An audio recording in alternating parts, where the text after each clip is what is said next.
Hello, everybody, and welcome back to day 3 of the Road to 2K on Chess.com Rapid.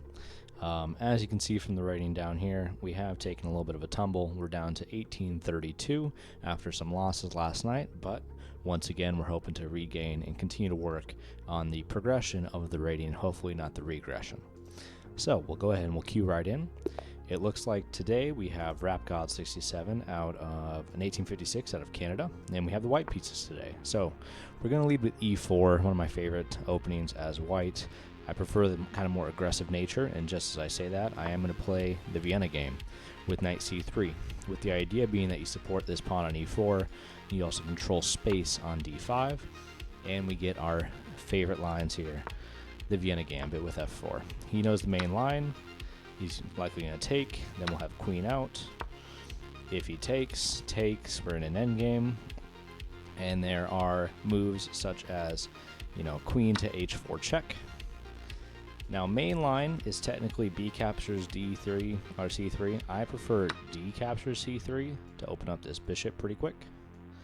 I think it's very likely at this point that we see this endgame line come in. And we may actually be able to even play one of the gambit lines, assuming he goes for this variation, that I think is actually quite fun to play. So, we don't get the gambit line today. And what I may do at this point is I may actually just pin the knight and offer back into this variation where we essentially go on development, where he still has this queen h5 check, yep, g4, and the line I've been liking is this bishop here takes knight out, he can take again, and then we castle. So we are going to go for that if he allows us.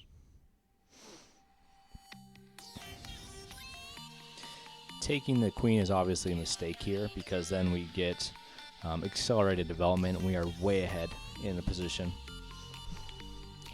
Now it does get a little tricky when you play lines like this because we are giving up even more material. And I think he's looking at that, wondering if we made a mistake by not taking the queen. Because typical variation in this position is here, you take the queen, pawn takes back, and he takes this free pawn, which is a mistake.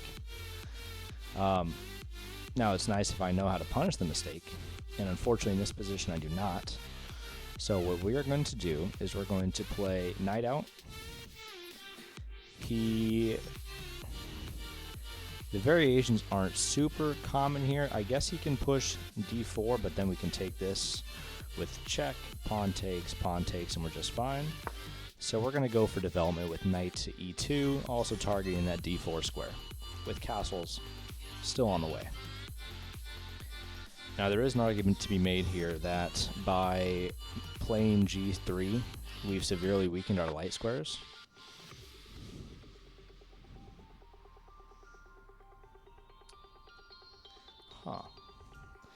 In this position, we do have some interesting moves. I do kind of like knight here, but maybe I castle first, force him to defend this pawn, and then we play the knight into the position. Whereas, because if he goes here, he has to lose a tempo and he can't move back. So we're going to castle. And if I've completely missed a tactic, unfortunately that's just going to be on me. I think his move, he's looking at playing this bishop to g4, which just doesn't work.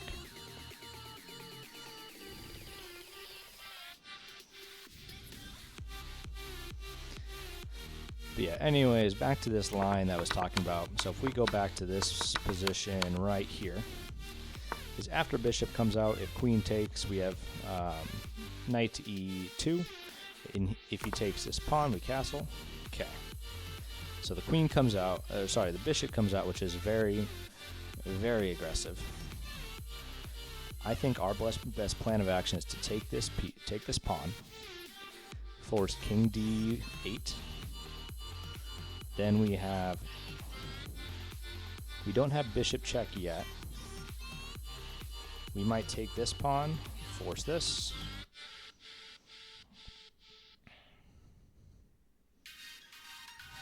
It's very, very tricky. We obviously have to deal with this. I mean, I like the idea of queen captures f7 check.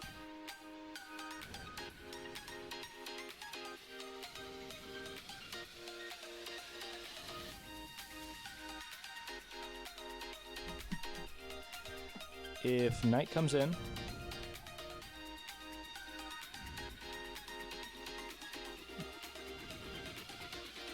I just realized this bishop might hang in a few lines, but what if we tempo here?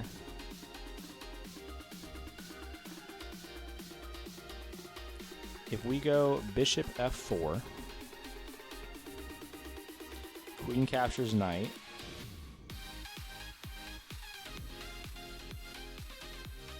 queen captures c7 check, king here is forced, bishop captures knight, b captures c, queen captures, and all of these squares are occupied. He can move here, he can move here. And in both of those positions, there should actually be this bishop check. So I think we are going to go for that because I don't see another way for him to punish it. And you have to address that this queen is hanging.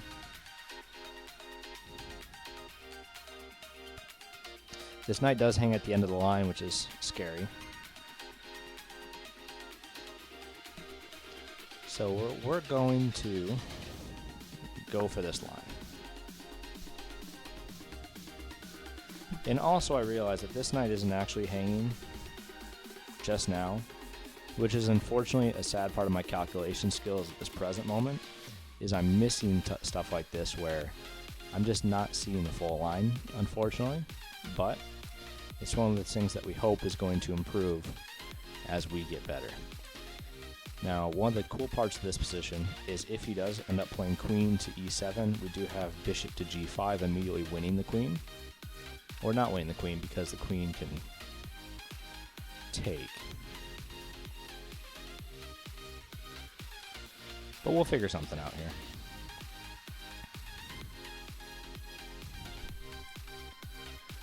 Oh, the joys of chess improvement.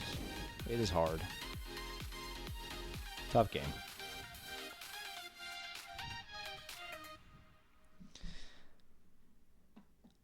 So, we did burn a lot of clock there. We burnt almost 2 minutes trying to find that move.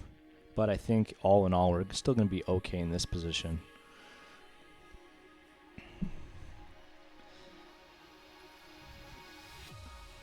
Those day 3 jitters of having 2 losses in a row and definitely trying to get a win is being felt without a doubt.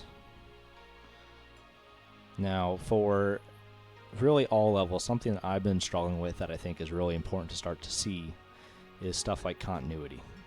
Is in the previous position, this rook protects this queen, which allows for the check. With the bishop here, we no longer have that same protection.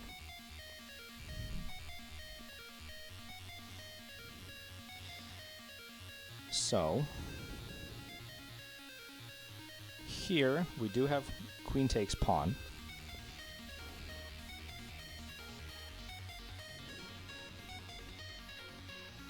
Do we like queen takes pawn? Queen takes pawn. If queen blocks, we trade off the queen. I mean, it's a free pawn. And I think it's better than immediately trading the queens off. This is still a concern. Now it's not a concern. Are there ever ideas of bishop takes?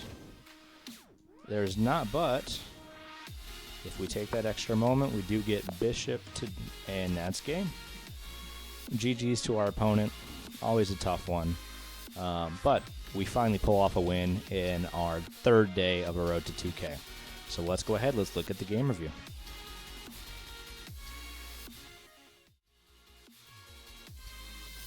So this game we killed it a little bit. We played at a 95.1% and our opponent played at a 74.7%. So let's look at what we can learn, right? Wins and losses, we should learn something. So we go into this position. We have Theory of the Vienna Gambit, which all this is pretty standard. Once the knight comes out, the move in most of these positions is going to be bishop to c5. Bishop to b5, queen check, g3, queen e4, and we play this gambit line. Now the gambit line's tricky, so what I was talking about is if queen captures pawn, knight to e2. If queen captures this pawn, it's actually lost after castles, because you can't actually take this pawn, because there's queen check, king to the corner, and not bishop g5 yet. But you have to play knight to d4, attacking both pieces.